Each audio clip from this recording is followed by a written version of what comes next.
Hello and welcome to the Armenian News Network, Grung. I'm Asbed Bedrossian. This episode was recorded on Friday, May 20th, 2022. In this Conversations on Grung episode, we'll be talking about the Armenian Diaspora survey, which has recently been launched in the US and in Ontario, Canada. A survey that is initiated and funded by the Hratch Tchilingirian Foundation and is being administered by the Armenian Institute in London. To talk about this survey, we are joined by Dr. Ayda Erbal, who is an adjunct instructor of political science at New York University. She is the survey manager for the Armenian Diaspora survey in the New York, New Jersey region, and she's leading the social media campaign for the survey. We also have Dr. Hratch Tchilingirian, a sociologist, who is the director of the Armenian Diaspora survey project. He is associate of the Faculty of Oriental Studies at the University of Oxford in the UK. Hello and welcome, Ayda and Hratch. So nice to have you on the show. Hi, Asbed. Good to be here. Great. Okay.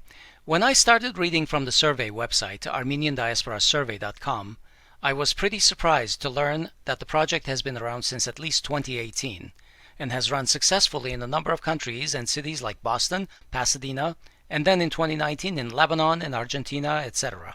Hratch, can you tell us why the Tchilingirian Foundation is sponsoring this research project to survey the Armenian diaspora?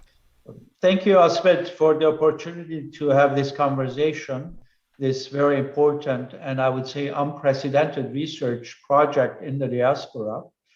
The primary purpose of the research in a nutshell is the study of the public opinion in the Armenian diaspora. As you know, we're in the 21st century and we don't have many, or it's rare that we have research on what Armenians think on a number of important issues and themes in diasporic life in the 21st century. So the Hratch Tchilingirian Foundation had the initiative and is funding this project. It's a 3-year project plus the original pilot which we did in 2018. And so far, we've done it in 10 countries and in over 20 communities in the diaspora. And by the way, last year in 2021, we did it in Western Europe and in Rostov-on-Don in Russia. We did in Belgium, the United Kingdom, and Paris, metropolitan Paris as well. And this year is the last and the third cycle or round of the research, which we just launched about 2 weeks ago in North America, and that is United States and Ontario, Canada. Was there a logic to selecting the places in 2018, 2019, and then leaving the United States for now? Is there a logic to the timing? Yeah, when we started this research project, our approach was to make sure that, we use a couple of criteria to choose the communities that we are going to study. Obviously, the size, we want to make sure that we have small, medium size, and large communities around the world. Secondly, geographic diversity. So it's not just the big communities, but we have South America, North America, Middle East, Eastern Europe, Western Europe, and so on. So there is also diversity there. Third, we look at the feasibility of doing the research in a given community, because there are some communities that present some difficulties or risks to do research there. So that is also an important aspect in our choice to see whether we could work with the local partners and communities to do the fieldwork in a particular community. We did the pilot in Boston and Pasadena in 2018. We learned a lot from the pilot project in terms of how to study the diaspora on this scale and scope. And now we returned to the United States. In all 50 states, the questionnaire is open because, as we know, it's an important community outside Armenia. Do Boston and Pasadena get re-included in 2022? Yeah, good question. The way we have organized the field work in this round, based on what we've done previously. So the questionnaire, the online questionnaire, is open to all Armenians living in the 50 states. If you live in Hawaii or in Oregon or Tennessee, wherever, you would be able to complete the survey online. But we have concentrated in terms of our physical presence. We have local research teams and advisory committees in New York, New Jersey area. And Ayda Erbal, who's with us here, she is in charge of that region. Detroit, we are partners with the Center of Armenian Studies at Michigan Dearborn, where Dr. Aras Sanjian is the director and Vahe Sahakian is our survey manager. Los Angeles, we have a team there. Our survey manager is Seda Antakelian, and Rosie Arush is the chair of our advisory board. And we have a team and a group in Toronto that's dealing with the Ontario fieldwork. So we have presence in the four regions. Obviously, it would be nearly impossible to be in all 50 states doing the same kind of outreach. But I should add here that in addition to the quantitative research, which is the questionnaire, we also conduct qualitative research, about 25 to 30 interviews in each of the communities. Wow. So in the end, we will have 100 to 120 recorded interviews in these four regions that I mentioned earlier. A quick question about Canada. You mentioned it's Ontario, Canada. Why was it singled out rather than including all of Canada, or at least Quebec and Ontario? Yeah. We did Montreal and Quebec in 2019. So they are included in the fieldwork of 2019. So now we did Ontario primarily. Obviously, Toronto has the largest number of Armenians, but we have already covered Montreal previously.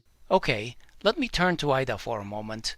Ayda, can you describe the scope of your effort to get to the communities in this phase of the project and your outreach strategy? I'm doing more the main survey, online survey, and also the social media aspect of it generally, like in the whole United States, not just New York, New Jersey, but in the entirety of United States, in terms of having people fill out the surveys.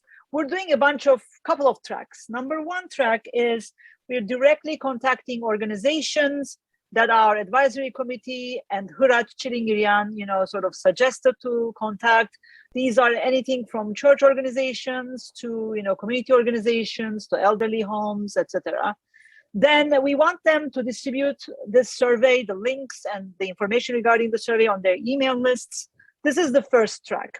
The second track is also following up with these organizations so that they also post this online in their Facebook feeds or Instagram feeds if they have one. So this is the second track. There's going to be another track that we are sort of getting slowly ready for, which is basically using a community kind of important figures, influencers in social media, artists, comedians, musicians, who have predominantly Armenian following and who have over 10,000 sort of followers on Instagram or Facebook or Twitter or combined, so that we talk to them, we have them on board to circulate that the survey is happening, that Armenians or those who identify as Armenian, because there's also, people who are Armenian by choice that this survey is targeting. So I don't know whether you get a chance to fill out the survey or look at the questions for United States. Yeah, that would be great actually, because you'll see that it's really over encompassing a lot of ways of experiencing identity. So if this was a good answer to your question. What about all the folks that are not necessarily online? There's a Yeah. good population that is, they live their lives by television and offline. Yeah, thank you for asking that question too, because as part of initial sort of track one, we are also going to the community events that we know of, like we have the news of. For example, we go, like last week I was on an Hratch Tchilingirian celebration party because he celebrated his 93 years of age, and then I was there with the banner. And again, last week we had a mixer for the Republic Day, some rooftop in New York. On June 5th, we have another picnic. So we're trying to also reach people who are not on social media in person, but this is for the surveys, not necessarily for the in-person interviews, like in-depth interviews. That's a different track. Okay. So Hratch would be able to talk about that. Yeah, I think if I may add, Asbed, obviously, just to take a step back to put it in context. Yeah. I think your question is very important. I want to address it because this is one of the questions people ask. How do we reach to Armenians when we don't know where they live and how many there are? I want to first say that studying the diaspora, especially based on our experience with the pilot, where, as I said, we learned a lot. Studying the diaspora is different than studying the opinion of a population of a country. Because when you do public opinion in a society, you have certain sets of databases, certain sets of large data or information from which you draw your sample, right? So this is done, a lot of people know about this, it's called random sampling. People ask me, because when I visit the communities, when I talk about ADS, people say, oh, you're not doing random sampling. I have to explain to them that when you are studying the diaspora, you cannot use random sampling for the simple fact that what larger set are we drawing from the data? We don't know how many Armenians live in, let's say, the United States or in Romania or in Argentina. We have estimates and guesses and self-reported numbers. Yeah, because the country censuses are never asking you or assuring you that you are Armenian, for example. Yeah. So when, let's say, they're doing public opinion in the United States, they're drawing on a voter registration or some kind of a valid database where you can say that this is the number of people living here, and you randomly select your sample. The diaspora doesn't work like that, and it hasn't, because as I know from experience and from my own research, the issue of because that's another issue, representation, right? How representative is this research? Now, the issue of representation in the diaspora is an open-ended question. It will never be resolved, because nobody can say that this one group or one organization represents all Armenians. Yeah.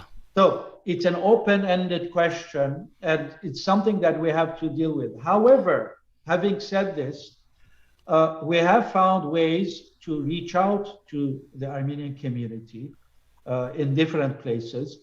And I would say that because the other issue in research, this kind of research, is the issue of validity, which is how well the results among the study is reflective among similar individuals outside the study. This is the issue of validity. Okay. Now, I would say that now that we have done in 10 countries, we have sort of built an inbuilt mechanism of validity, because we are seeing that certain sets of important critical questions, the answers are either the same or very similar to each other, whether in Romania or Argentina or in UK. So we've kind of created a new base for diaspora opinion, where we are seeing that despite the geographic differences, despite the age groups and so on, we are finding a pattern which gives us confidence that the research that we've done, there is validity in the results. Great, because I was actually very interested in finding, we'll talk about it a little bit later, Yeah, what kind of commonalities that you are finding among yeah, people from different regions that basically helps us claim that we are a worldwide community. yeah.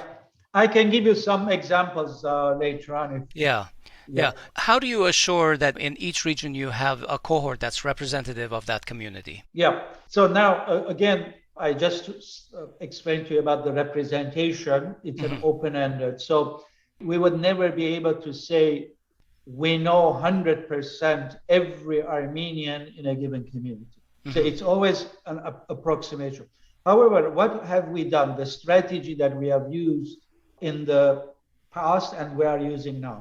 When we decide to study a community, we engage with all community organizations to start with, because after all, these are organized, or there are structures in the community that have existed, and obviously they have members and affiliates and so on. So we make sure that we work with all community organizations.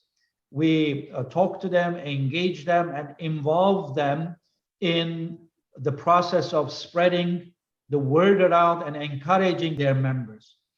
Secondly, we establish local advisory committees of people who know the community, they know the language, they know the context, and so on. And these people help us further outreach to circles who are not engaged in the community.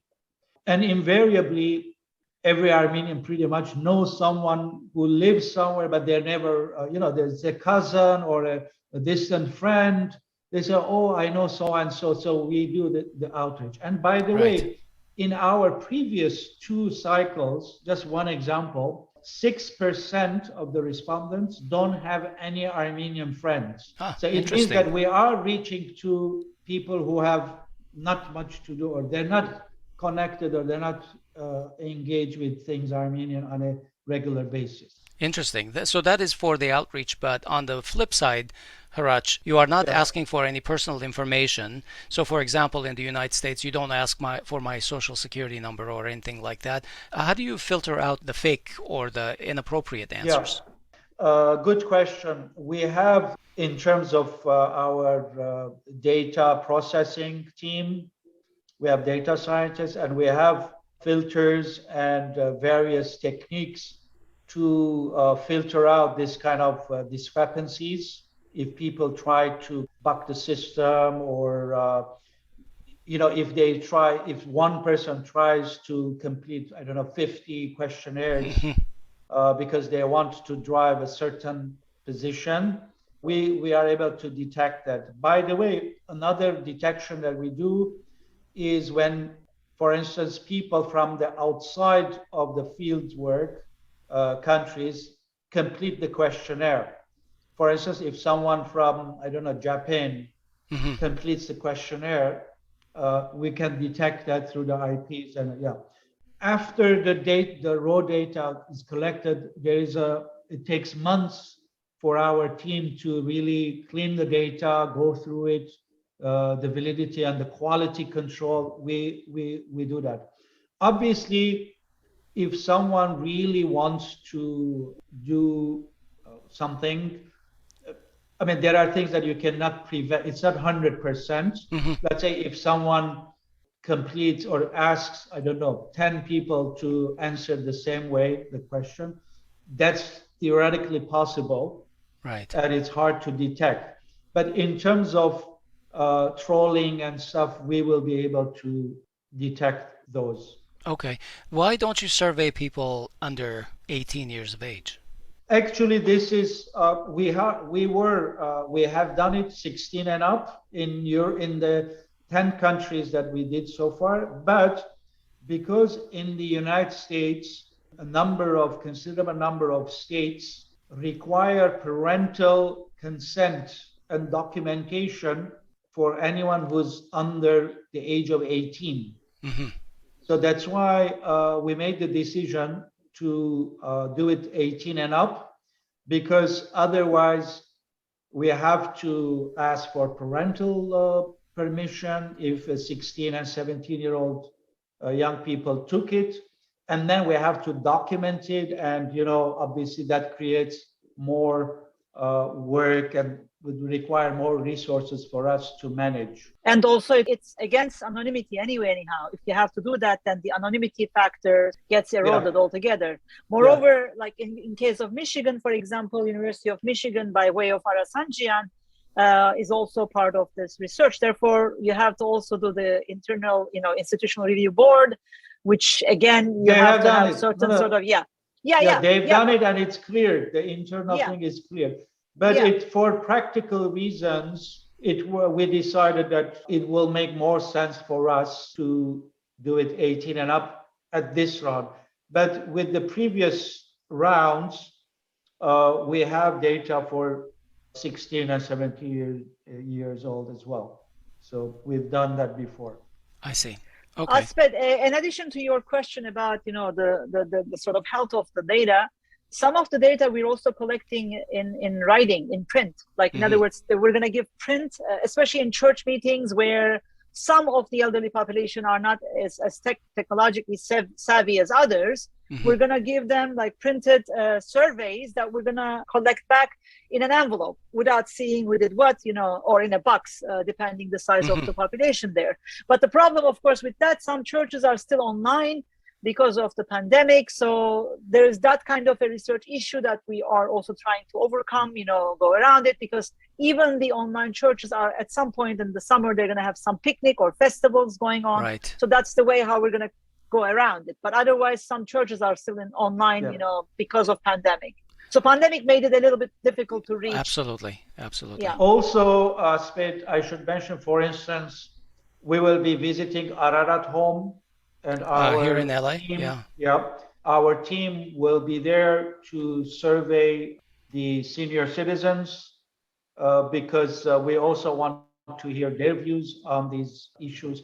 By the way, we didn't have a chance yet to talk about in terms of the questionnaire. I should say that there are 5 main themes that we explore in the questionnaire. Number 1 is identity, culture and language theme issue, questions around culture and language, community life and political engagement, and relations with Armenia. So these are the main areas, and also religion and church, the 5th one. So what kind of questions do you ask in the survey? Can you give some examples? Sure. The first question we ask is, how do you define yourself as an Armenian? And by the way, we do not define what is an Armenian. All we say is, if you consider yourself Armenian, complete this survey. Okay. That's all. That's very inclusive. Yeah. Each person defines their own perception of who they are as an Armenian. And if we have a list of choices, if it's not there, there is a line where they can write their own definition of how they understand the Armenian thing. So we ask about language fluency, whether they speak the language or not. We ask about what language they speak with their parents, with their grandparents, and so on. We talk about religion and spirituality questions, community, what kind of community events do they expect to see? What is missing in their community? What are the challenges to their community life? So basically, there are no right or wrong questions. It's just opinion and views that we are asking. Therefore, this is a chance for any Armenian living in North America to express their views, a variety of issues that are critical to diasporic life today in the 21st century. And this is, I think, one of the unique aspects of this research on this scale, that for the first time, Armenians are being asked of their opinion. And I always bring the example of one of our respondents in Marseille, France, who wrote on the questionnaire, he said, in 67 years, this is the first time someone is asking my opinion. How many questions do you have, and how long should it take to complete this? We have 50 questions, and it takes about 15 minutes to complete it. And by the way, the questionnaire is available in Armenian, both dialects, Western Armenian and Eastern Armenian, and Russian version as well, for Russian-speaking Armenians. For instance, we have a considerable community in Michigan, Armenians formerly from Baku who are Russian speaking. So the questionnaire is also available in Russian language. That's very useful.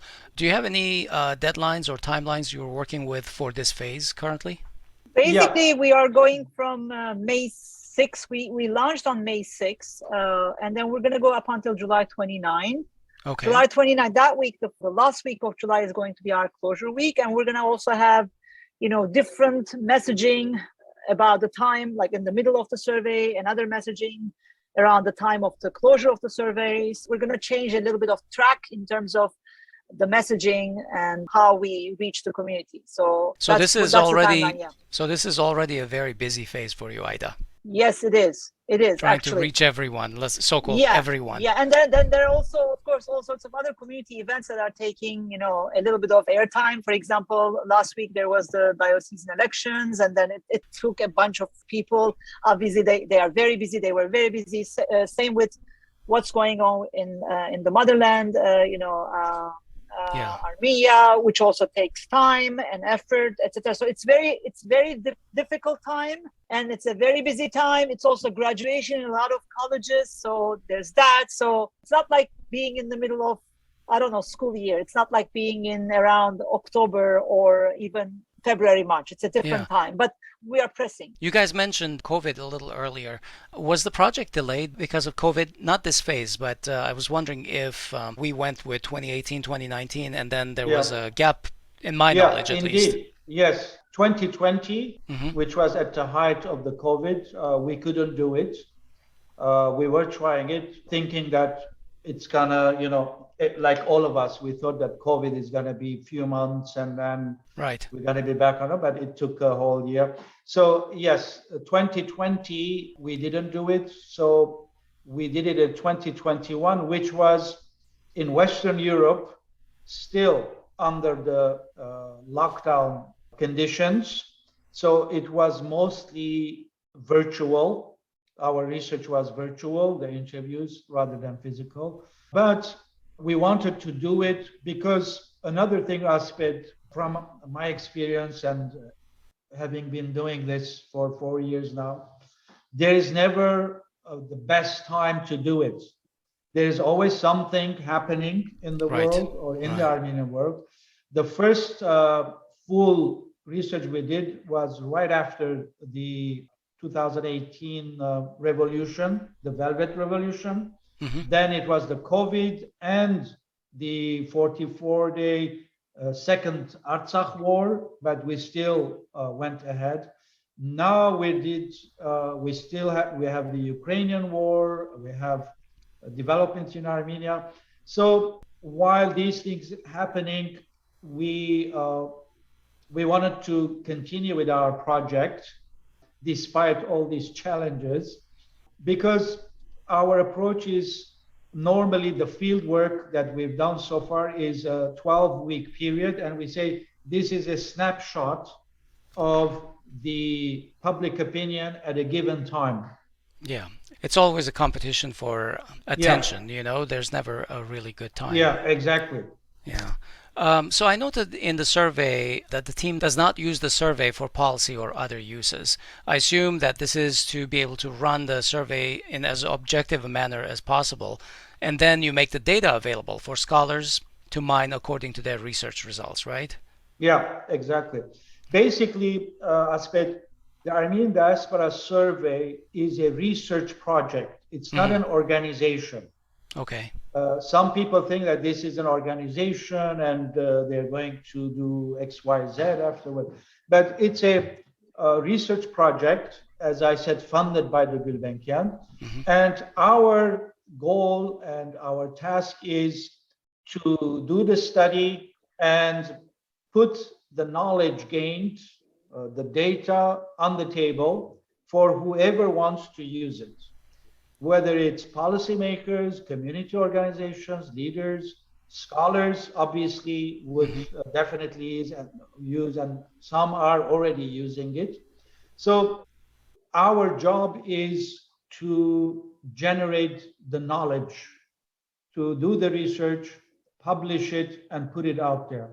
And by the way, all the data, all the interviews, everything that we are collecting is going to be available to scholars, bona fide scholars, the data sets and the transcripts and so on and so forth. So there's going to be enormous amount of data once this whole project is completed, and probably we're going to have about 10,000 respondents by the time we finish this research. I'm an IT guy, and I would be remiss if I didn't ask you, how do you keep this data and how do you secure it? Even though there's no personal information in there, so there's nothing really compromising to people's financials or anything like that.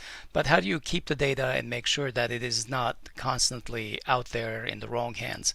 Who has access to it? At the moment, it's just a few of us who are the core team of the project. Obviously, the data scientists are working with some of the SPSS files and so on, but we don't have anything that is available online for people to access or whatever. It's on a hard drive or external drives at the moment. Obviously, eventually, this has to be put in a server where it's going to be accessible to scholars from different, so the data has to be indexed and properly sorted out so that it becomes useful rather than just, a bunch of folders where you have to swim through the data. Okay, I have another question for Hratch actually. This is regarding the longitudinal aspect of the research. Are you or Gulbenkian planning to repeat the research, say, in 15 or 20 years to be able to take another snapshot? Because good sociological research really spans over time.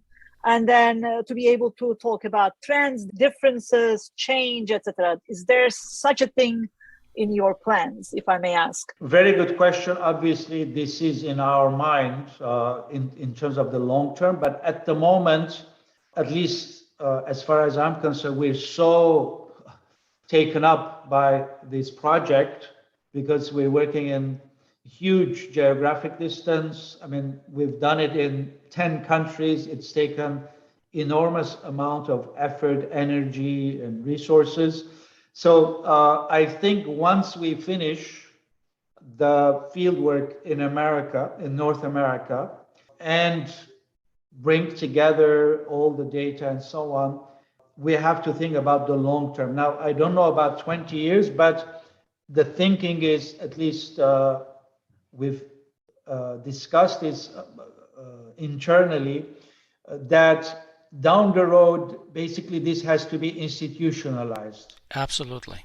And I always say the diaspora needs to be researched on a constant basis, not just for 3 years and that's it.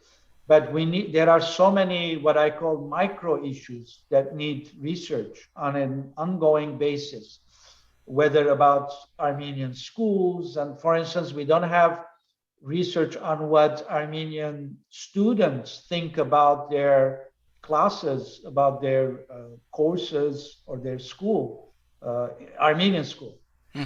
We don't know what the teachers think about certain aspects. So there are so many different issues and questions that need further research that I don't think it's going to be sufficient to just do it for 3-4 years. And then, like you said, forget about it another 20 years. For instance, we know, Ani Bakalyan's seminal work, that was 35 years ago, almost. Right. Armenian Americans, which is an important work, but not much has happened since then. Obviously, there are PhD research that is coming out, a lot of master's thesis on various aspects, but it's not pan-diaspora approach, which we are trying here to look at the diaspora in its entirety and its interconnectedness rather than just focus on one particular community. I was going to say something about institutionalization because it's due time, I guess, for it, for all aspects that Hratch was talking about, not just this research, also educational matters. This is also something that we often talk about. For example, there is always an education committee that does phenomenal things in their own time, but there's no record of it, so to speak, to be able to carry that research or those sort of commentary towards the future. There's always a new committee doing a new thing, and there's no, in that sense, institutional sort of memory. But what we know is that the longevity of institutions depend on their memories as well. Therefore, I hear and I agree, I cannot agree more with Hratch that we need all sorts of institutionalization measures, including the survey, but also other things in the communities worldwide. Yeah, because once you have this streamlined, as you mentioned somewhere in the documentation, this is mostly a snapshot. So doing it on a periodic basis in an institutionalized way would go a long way towards understanding ourselves. I think, Asbed, if I may add, because Grung is also an important media outlet and service in the diaspora, there is also need to think in terms of diaspora resources, not only the research, but also the media, the archiving, the knowledge production, creative production, knowledge production, and news. I mean, we have all kinds of very interesting things happening in the diaspora that contribute to the overall vitality and knowledge about the diaspora, but each one is kind of working independently. I think there is also a need to think about more when we say about institutionalization in terms of more inclusive and how do we connect the dots so that they also contribute to each other and add value, because researching a community could use information, media information, so a service like Grung, to add value, information and knowledge about a particular issue or about a community. We can help. It would be, so it could be kind of cross-fertilization, and somehow all these come together to connect under an umbrella, an institutional umbrella. So, Hratch, have these results been used by researchers already? And what kind of results have you seen? Can you give us some fun facts that would fire up people in saying, I want to be included in this survey? Yeah, I just got earlier today an email from a lady who lives now in Scotland. And she says, can I be included can I take the survey in America? Because she says, my father is American Armenian, but my mother is British, and I'm married to a Scotsman. So she's excited about it today, but obviously she doesn't live in the United States. So I think there is a lot of enthusiasm. And by the way, some people have also told us that taking the survey was the first time that they engaged with something Armenian. For instance, in Argentina, someone had written on the survey that this was the first time. He's Armenian, but had never connected with Armenians. This was the first time. So the data that we have published so far has been used. At least I know some scholars who have told me that they have used it in their own publications or in their teaching. That is happening. Obviously, it's going to take some years for people to know about it, and so that people use more and more. It's going to take some, when a book is published, it takes several years for it to be known in the academic community. So I think no doubt that the data and the knowledge that we are creating, it's going to be useful for the coming decades, I would say. And there's so much to be analyzed. I mean, once we finish this round as well, I estimate that there is 5 years worth of work for analysis if we really want to put everything together. Okay. You said that the questionnaire is 50 questions and it'll take me 15 minutes. Yeah. Just knowing myself, I think twice about surveys that are more than, I don't know if you've seen the Expedia surveys. There's a frowny and there's smiley. And then you click I'm happy, and I'm obviously you're not going to get a lot of information from that little of a survey. But what's in it for the people who are taking the survey that they would invest even their 15 minutes? How is it going to come back and make their lives better? Yeah.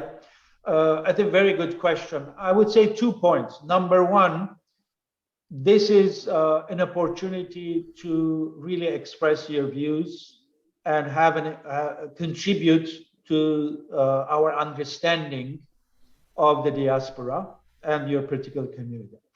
By contributing your own views, you are not only benefiting by knowing what others like you are thinking, but you are also contributing to the wider knowledge about the community. And secondly, it's the connection. Like I said, if you consider yourself Armenian, that's why you are completing this anyway.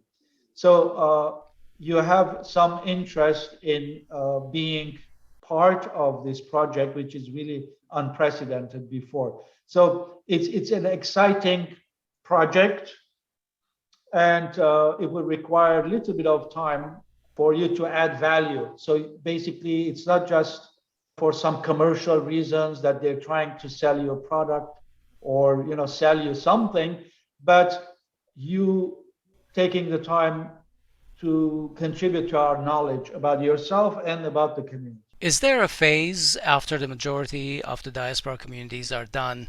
Are you thinking about maybe surveying Armenia itself? That's a good question. It would be obviously a different kind of research in Armenia because you're not talking about the diaspora anymore, right? Because you're talking about the republic. For instance, I mean, it would be an interesting research to do a survey or a study of diaspora Armenians who are living in Armenia today, to see what are the similarities or differences with diasporas living outside Armenia. For instance, this could be one research question. Even though there are some in recent years, some research about Syrian Armenians or Lebanese Armenians who have moved to Armenia. I'm aware at least of 3-4 such academic research that have been carried out.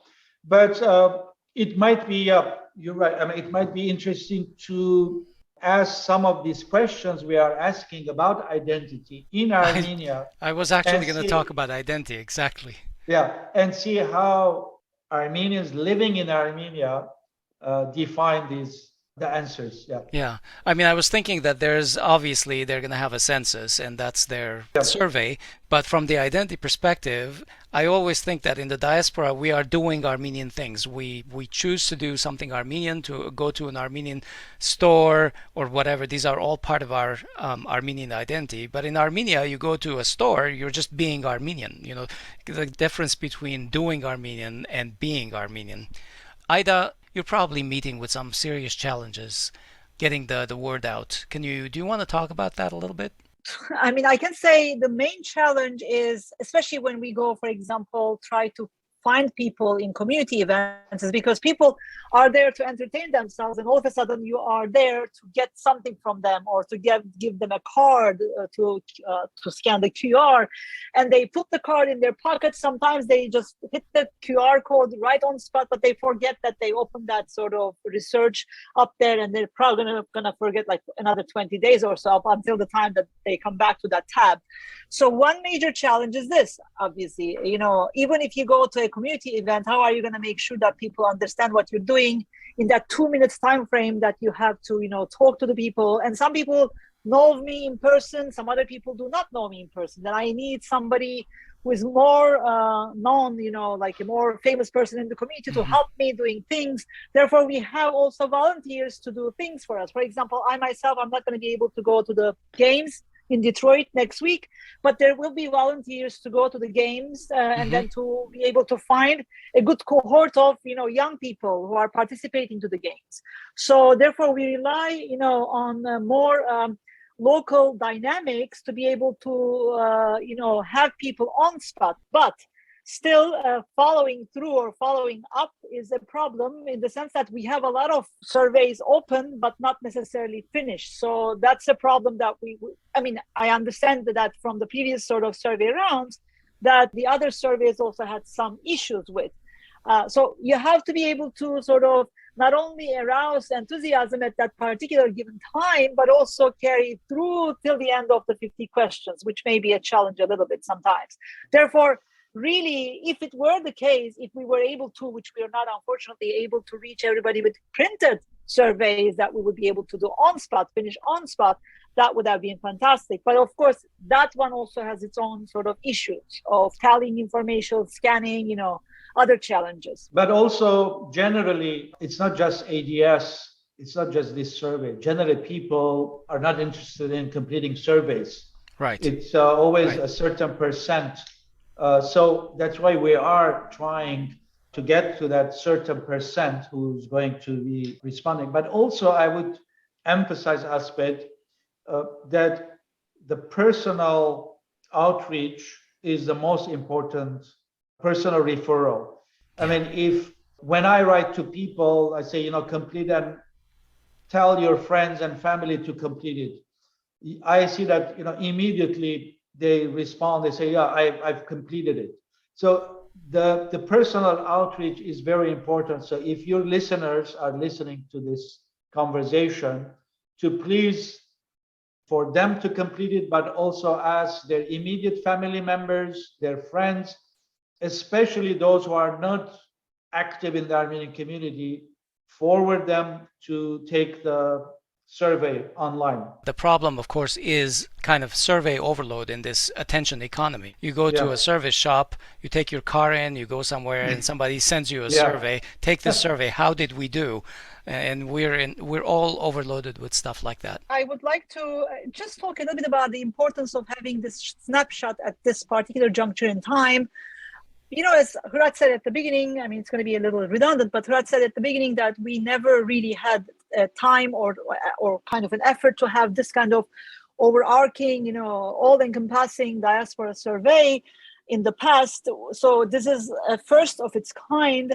And of course, even receiving feedback, and some people are very much interested. They're giving us feedback about the questionnaire, for example, which is great. Not that we can change anything at this juncture in time because it's a little too late. We started the survey, but it's good to see that people are that much interested, some people. So that's even, it itself creates a synergy. Armenians are notorious of not liking what is done. We know this. Like, this is a cultural trait. We're never very happy with what is being done. We always strive for the best version of what is presented to us, which I think is a great, it's a little dysfunctional, but we're it's also great. very unhappy with what's not being done. So it's just a matter for Armenians of being less unhappy. Yes. I know. No. I'm trying to sort of take it from the good side of it. So it's good because it shows that there is some striving for the best or for the perfection, which is a little neurotic, fine. But, again, best, because in the sense that people are, trying to get interested to put some effort to think about how things could be done. So therefore, for people who did not take the survey yet, please take the survey. It's really between 11 and 15 minutes. It's not some people are even taking less time, and depending, also, if you took the survey, you can always get back to us, with your suggestions, etc. Because obviously we heard from Professor Tchilingirian, Hratch, that this is going to get repeated. So feel free to send us your comments as well. Hratch, any final thoughts? Thank you, Asbed, for this opportunity. And my key message is, please spread the word and encourage your friends, families, Armenians, to complete the survey online at www.armeniandiasporasurvey.com. All right, we're going to leave it there for today. I know I left many of my own questions on the table due to time, but maybe we'll get together early in July and get an update on the progress of the survey. In the meantime, everyone, this is an important survey. Please take the time to go to armeniandiasporasurvey.com and take the survey. The results can have long-lasting benefits for the worldwide Armenian community. Thank you, everyone. Thank you, Hratch. Thank you, Ayda. Thank you. Thank you, Asbed, for having me. That concludes this Conversations on Grung episode, and we hope you found it useful. As always, we invite your feedback. You can find us on most social media and podcast platforms or our website, grung.org. Don't forget to subscribe to our channel on YouTube, like our pages, and follow us on social media. On behalf of everyone in this episode, we wish you a good week. Thanks for listening, and we'll talk to you soon.